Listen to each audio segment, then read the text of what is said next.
Good afternoon, everybody, and welcome back to episode number 3 in our Oceanblock modded Minecraft series.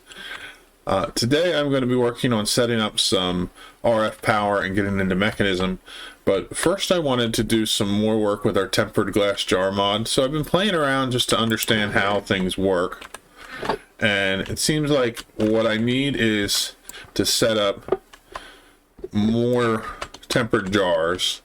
Because if it's a recipe that has no temperature, you need a jar that has no temperature. And if it's a recipe that has low temperature, you need that. And then if it's a recipe with high temperature, you need that.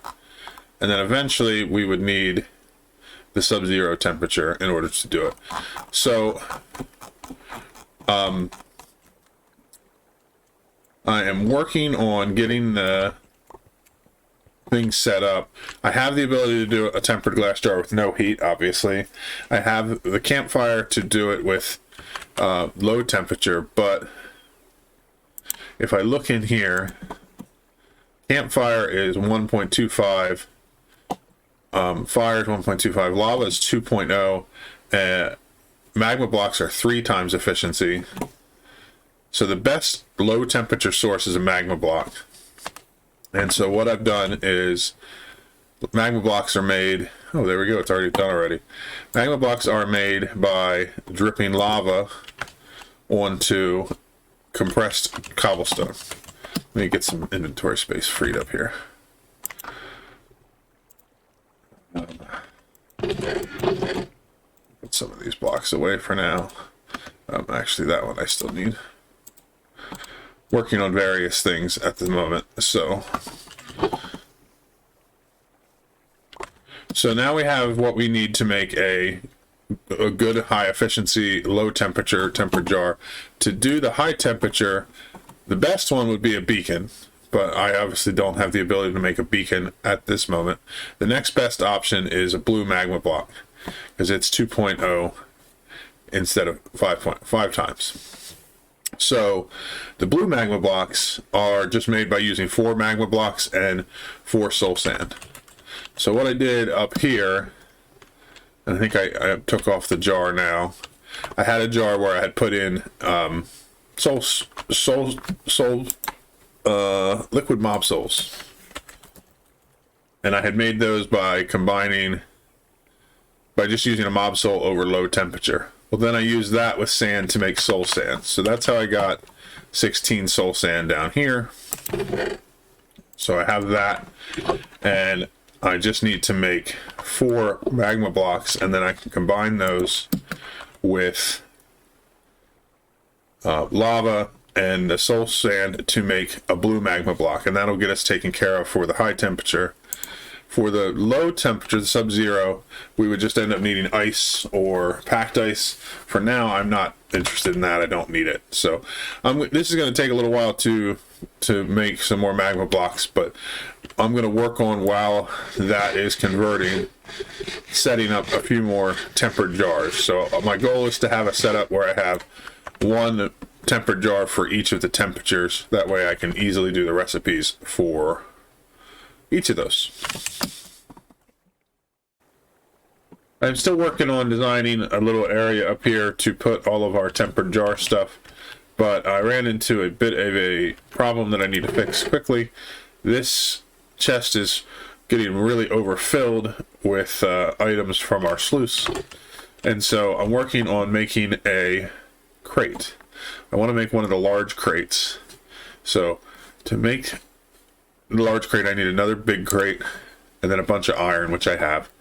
But to make the big crate, I need 2 of the basic crates, and the basic crates take 4 of the small crates. So right now I need to make 8 of the small crates.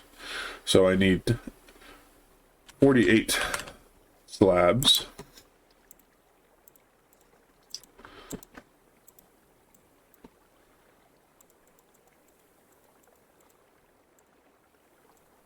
And then we need to take those and combine them with stripped oak logs, and I need to make 8 of these crates.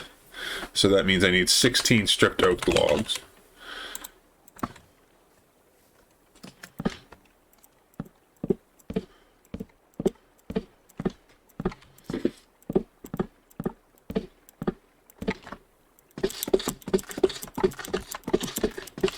You know, I wonder if I can...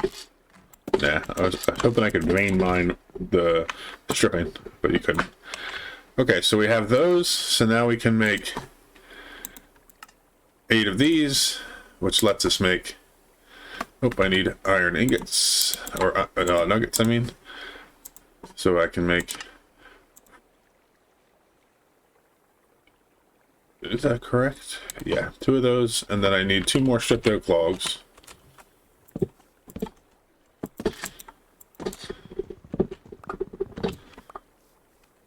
And that'll let us make a big crate. And then I'm going to need, was it 2? Yeah, 2 iron blocks.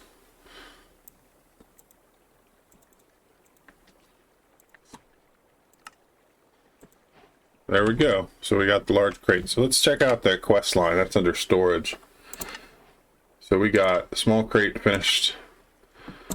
We got a basic crate finished. Rod of the Highlands. Interesting. And then we got the big crate. And we got the large crate. Lots and lots of stuff to get there. Cool. Let's put some of that away. It's all stuff that'll definitely help us later, but I don't need it for right now. So I'm going to replace this here with the big crate. Big crate is much bigger, so we are set for a while. Eventually what I'd like to do is get the upgrade for the large crate that allows it to do automatic compacting. So if we look at the crate mod, it is this one, but that requires 2 diamonds. So that'll be something we work on in a little while. So let me just put all this stuff back in.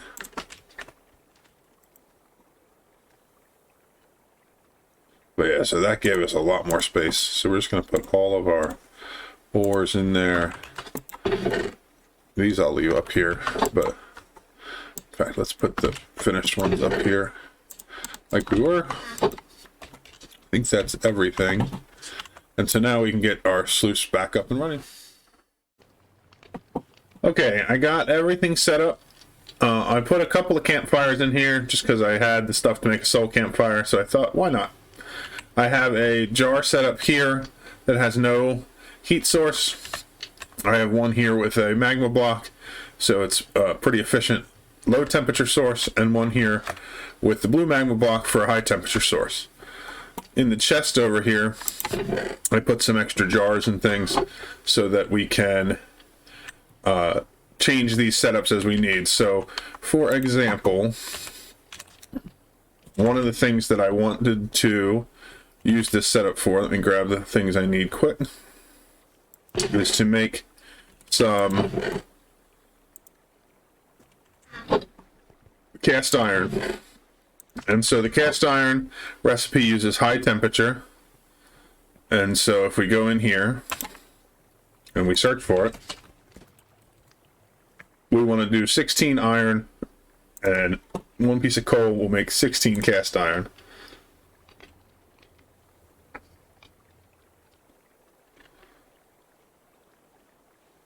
So now we have the ability to do that. If we need to set up any recipes where we have jars, we just need to connect new jars to it.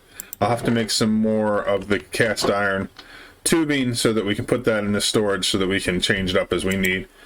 And I figured having one of each temperature source, we're probably not going to be setting up like any permanent recipes up here. This is just for us to do the recipes. If we want to automate them, we will make the things we need and set it up where we want them automated. So that is the plan for now, and we're going to use this cast iron. The first thing I want to make with it is to make one of our cobble gens up to tier 3, which means that we need this compressed stone that I made. I actually made enough to do both of them, but I'm going to grab this one over here first.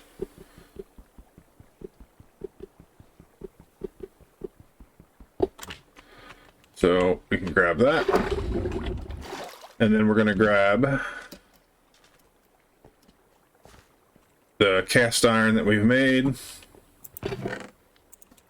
Start up another processing while we're doing that. And we will take a couple pieces of this to make this. And then, so let me double check this recipe. So Cobblegen tier 3.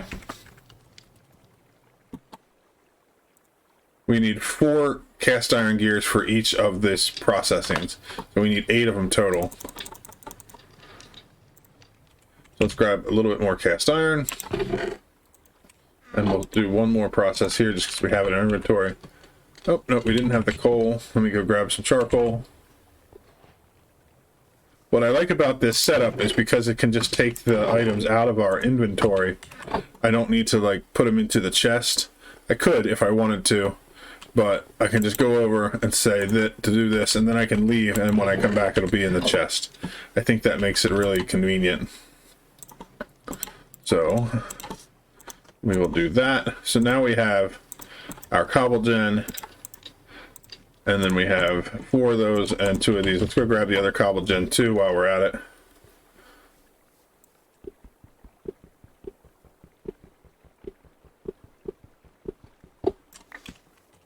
And we will upgrade both of these to the next tier.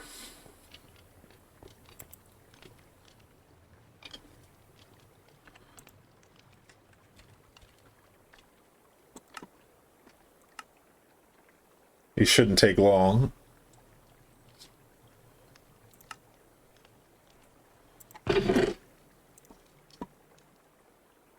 Excellent. So that completed another quest for us. Oh, let's grab this one while we're here. Magenta laser lens. So we've done all the Cobblegen quests. So let's take all the rewards for that.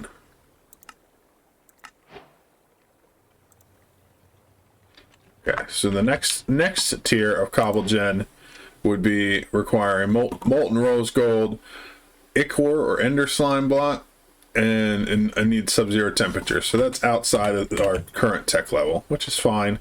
I don't need to go that high anyway. I do want to grab, instead of using this crate here,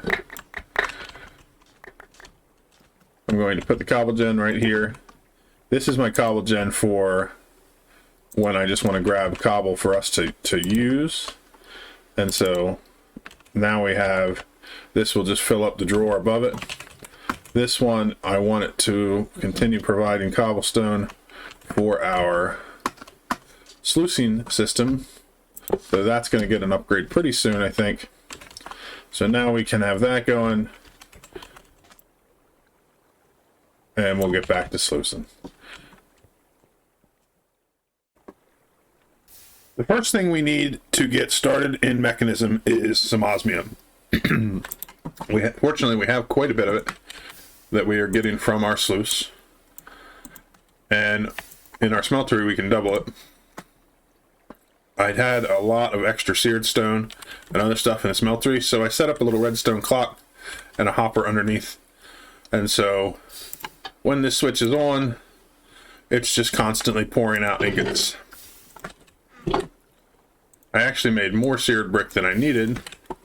I already have the smeltery 4 high, and it's still going, so I'm just making it a little taller. So I've made a seared ladder so I can get up on top to do the work I need to do. Make another set of those.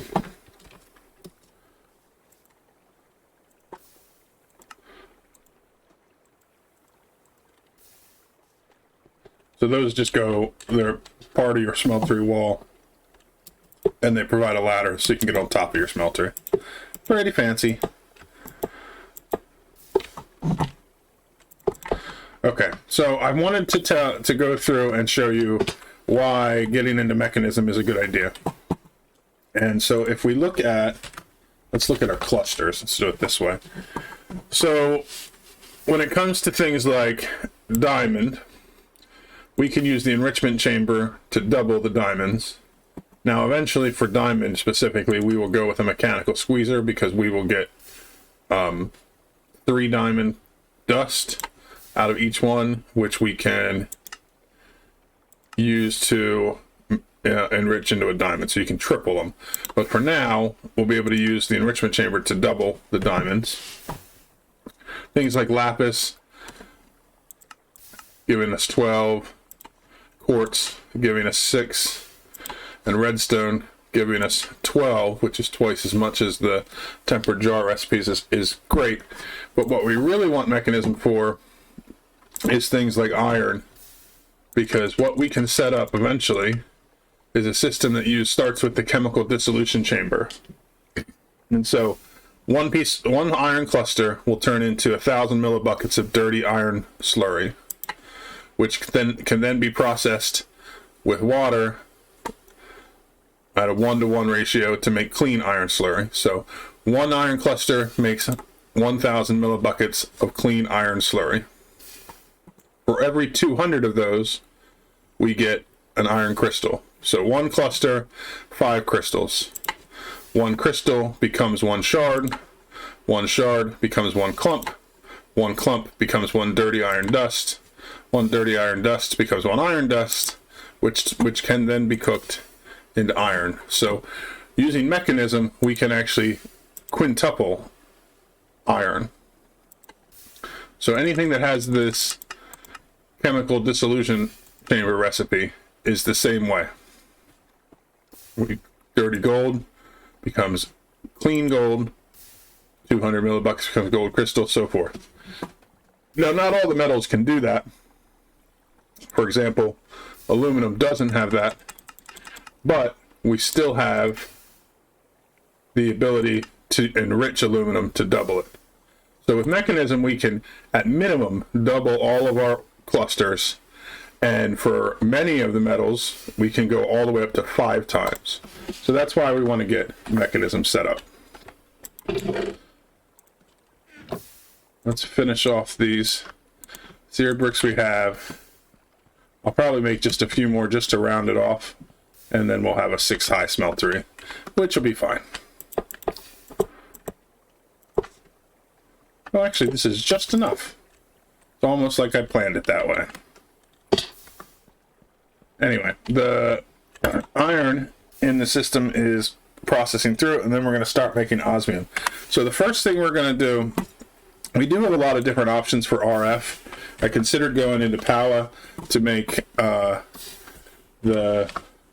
some of the generators here, and we will get into that. But for now, I want to stick with Mekanism the whole way through. And so the very first step in Mekanism, as far as power goes, is to make a resistive heater. So the resistive heater, if we look at the description, or no, wait, I'm sorry, I have the wrong block. What we want is the heat generator. So a heat generator is a generator that uses the heat of lava or other burnable resources to produce energy. So basically, you can turn heat from lava or coal into RF. That's the first thing we're going to make. So to make that, all we need is iron, osmium, copper, furnace, and planks. So we have the iron. Now we have the osmium. We already have some copper. We have our cobblestone over here. So if we make a furnace, oh, I still need the planks.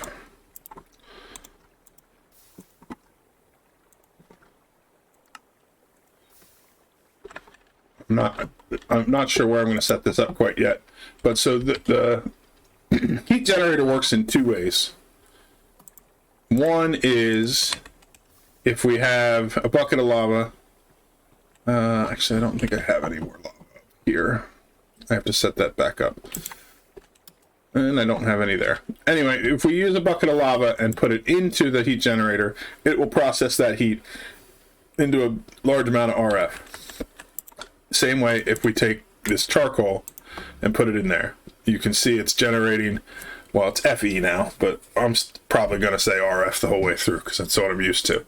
The other thing you can do is heat generators will take heat from the environment around them. So if we take a block of lava and put it around the heat generator, it will generate RF for us, or FE. So let me get lava generation set back up, and then I will demonstrate that.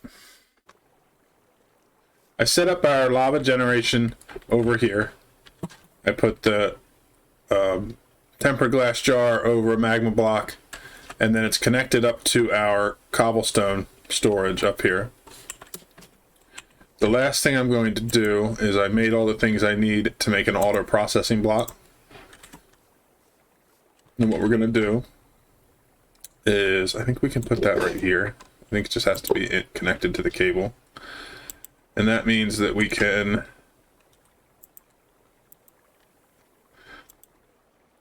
I think that means that it will auto process with that just being in the system. I'm not positive. I may have to mess around with that. But so the idea here is that this is going to make lava for us. I made a jumbo tank which holds 1,000 buckets, and it will continue to produce lava for us slowly but surely over time until this is full. And then I'm going to get a pipe that connects from this tank into our seared tank. So that's why I have it kind of set up right here in this corner. We'll probably run that pipe underground so that it's kind of out of the way. But I am curious to see what happens when this finishes, since that auto processing block is in. I don't know if I need to configure it or set it up slightly different. Yeah, okay, so let me see here. I think maybe... Oop. Almost broke another tempered jar by not paying attention. So let's do it like this. We'll put the magma block here. We'll put the tempered jar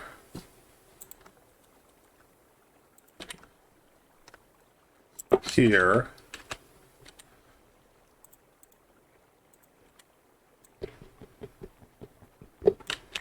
Then I think this might have to be exactly over this.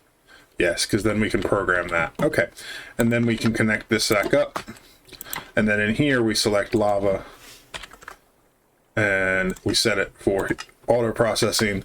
And now it will re-queue the process to make lava every time it finishes, as long as it has cobblestone, which it always will. And this tank will fill up.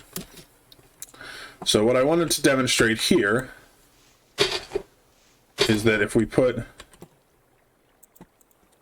this closed up, if we put lava around this generator, this will slowly generate energy even if we don't add any fuel in it. So we can kind of set up a little bit of a passive generator here, and then we can put lava on all the sides of this to make this go faster. So let's put some blocks there, grab another bucket of lava, and if we put lava there, we can see that now it's generating FE faster. It's producing 6.87. And so then if we do that one more time, and we add it here, we can see that now it's producing 13.51 FE per tick. We can do a block back here.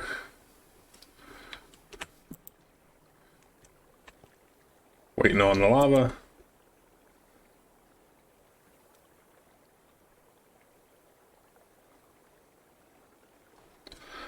So we can put lava on the back, and we could also put it on the top, and then we would have 5 of the sides covered.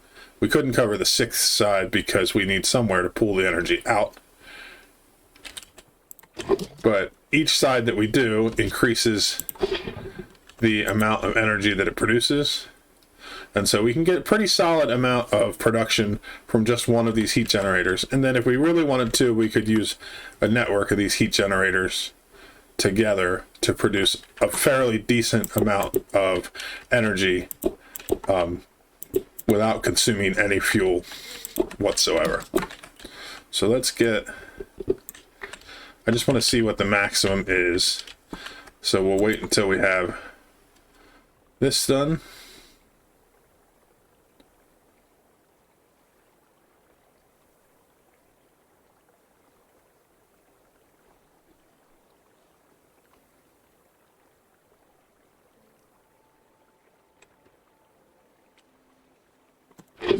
Okay.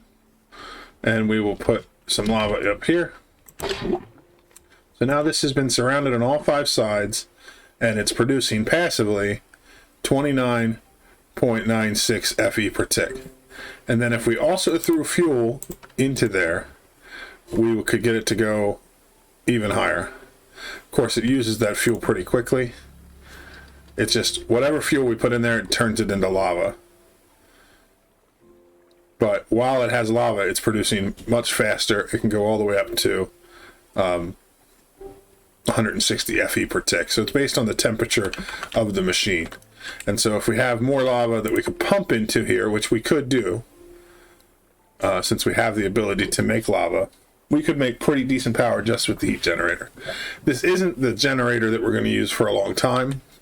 So I'm probably just going to set up one of these heat generators with some lava around it and then go from there. But I just wanted to demonstrate to you how you can do it.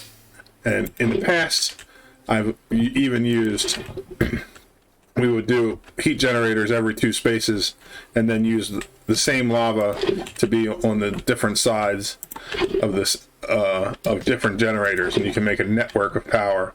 It produces a pretty solid amount of power for a passive power stream.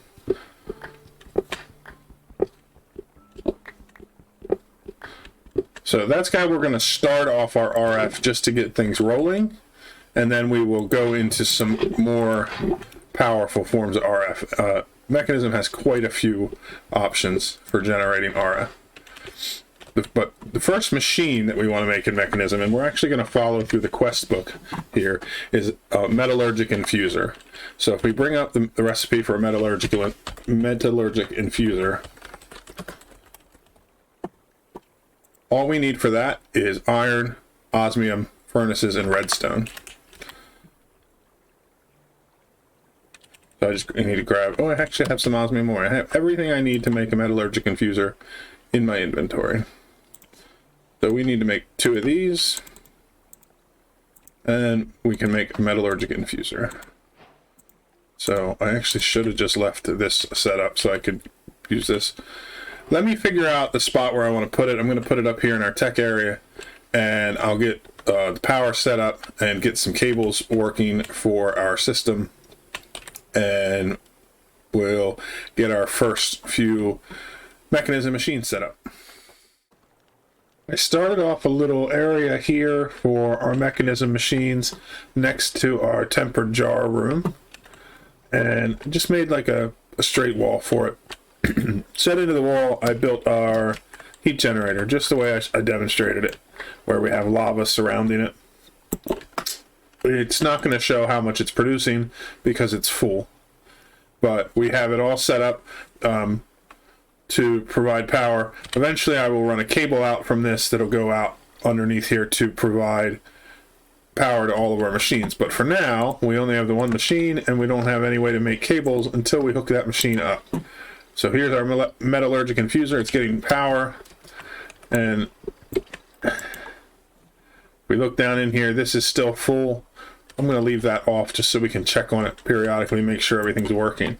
But so the metallurgic infuser is the first machine that we make. So let's take our reward from that, and then we'll take the reward from the heat generator. So what did we get? We got a Eternium helmet. I'll take that, sure. And a jetpack, a basic jetpack. Hey, we can actually power that up right now because the heat generator has a charging slot.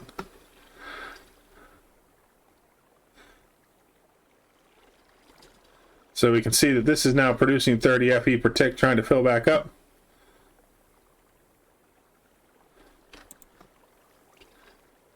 There we go. So let's, I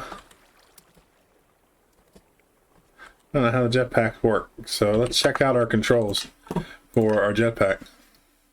Simply jetpacks. Toggle jetpack engine is J.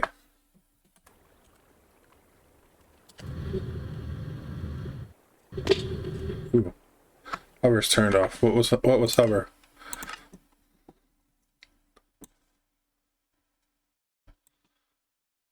Jetpack hover is H.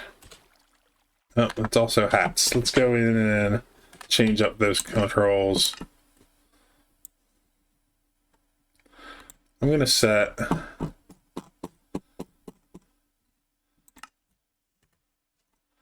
engine will be 1, GUI 2, hover 3. We want hover to be on. So now we can, it's just a simple jetpack, so we can't really hover too well. But we have the ability to power things up. And that's pretty cool. Pretty advanced for early game. Anyway, so our metallurgic confuser is in here. Let's check out what we want to do next. So the thing that we're after right now is the enrichment chamber. And the reason I want an enrichment chamber is because it can turn our diamond clusters into 2 diamonds, and I desperately need the diamonds. So to make this, we need to make steel.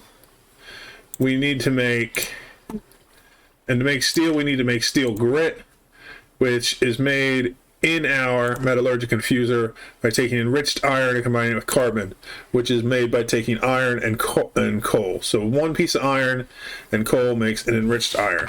So let's go grab some coal and some iron, and we'll get started making our first steel.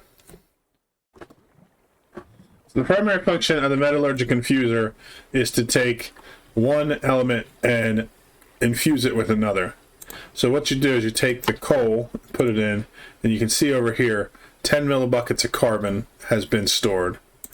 So then when you put the iron in, it'll use power, and it will take the iron, and it will combine it with the carbon that's in here, and it will make the enriched iron. I don't want to just dump an entire stack of coal in here, because as soon as we are able to get an enrichment chamber, we can enrich the coal into I forget what they're called.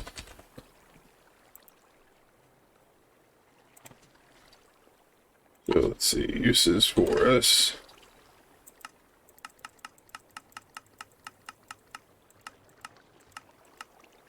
There we go. We can enrich it into enriched carbon, and so that takes 1 coal and turns it into basically 8 for the metallurgic infuser.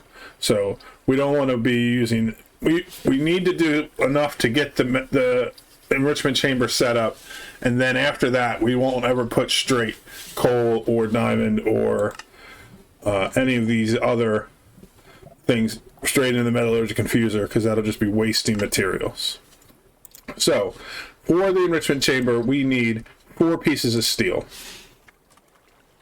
So that means let's do 3 more enriched carbon or enriched iron. Okay, and then now that we have the enriched iron, we just need to run it through with coal again, and that will give us the steel grit. And it'll become our first piece of steel. The other piece that we need for the enrichment chamber is the basic control circuits. And what they're made with is osmium and redstone. So let's grab that.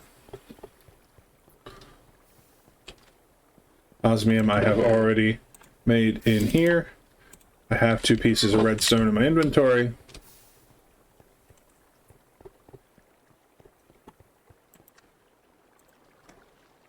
So we put the redstone in, and instead of carbon it says redstone. That means we can throw in the osmium, and with a little bit of processing time, the osmium ingots will become our basic control circuits. I actually used 2 redstone per there, so let me go grab 2 more redstone. I misread that. I don't know that I have any more redstone ready. So I'll have to take this. I think that was done.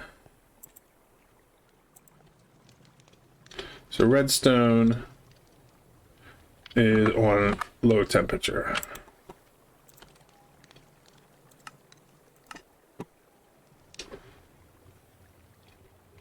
Okay, grab our redstone. So we'll put in 2 more pieces of redstone, and we'll get our other basic control circuit. Once we have that, we we just need 2 iron, 4 redstone, and we're going to have to craft up our steel casing, and we will have everything we need to make an enrichment chamber. So let me get this cooked up, and then we will get that going. I believe I have everything I need now. I did not realize that the steel casing used structural glass, which is kind of expensive using the cast iron. I need to make a little more space again. Inventory is always a problem, especially in modded.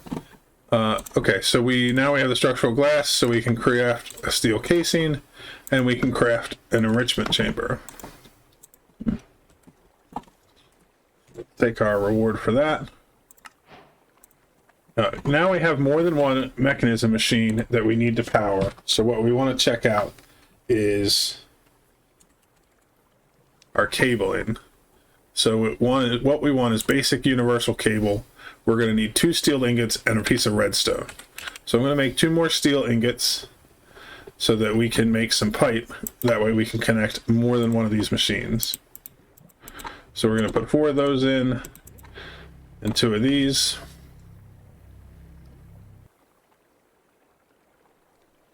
And now that we have our steel ingots and our redstone, we can take those and make our very first basic universal cables. So the universal cables from Mekanism are just used for power. So what we're going to do here, we'll grab our machine. We're going to go, I have to be careful here because there's lava everywhere, but that's okay. What I want to do is take our universal cable. We're going to put it here and here.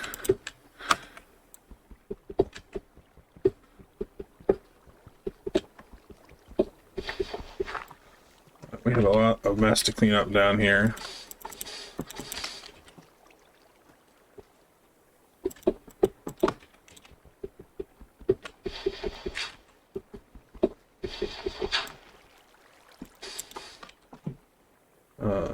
Grab cobblestone.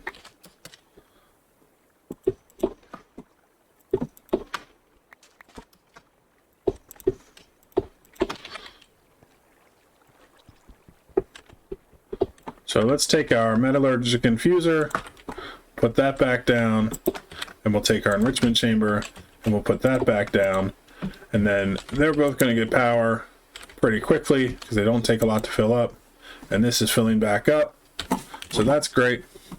So the enrichment chamber, like I said, the main purpose I want for it for right now is that I have some diamonds that I've been working hard to get, and if we use these diamond clusters in the enrichment chamber, we can double them.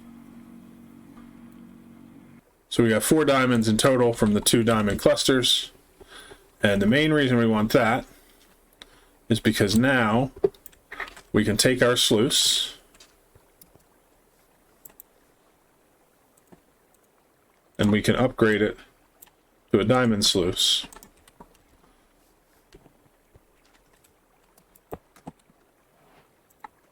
And that means that we are very close to having the ability to setting up complete automation on our sluice, because our sluice, diamond sluice, has the ability to do fluid automation, which means instead of using this manual pump, once I get a electric pump set up, I can have it pump water directly into our sluice. Looks like that's all the time we have for this episode. In the next one, I'm going to continue working with Mekanism to get the rest of the Mekanism machines that I want set up. I want to get this sluice automated, so I have at least one sluice running that is fully automated. Right now, everything is automated here.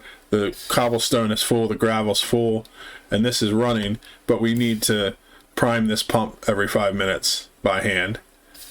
I want to replace this manual pump with an electric pump system that will pump water in directly. So that's going to be the priority for our next episode. And then I'm going to, with Mekanism, I want to make all the machines, but I also want to get started down the road towards the ore quintupling process. So that's what our focus for our next episode will be. Hope you enjoyed watching this one, and I'll see you in the next one. Bye-bye.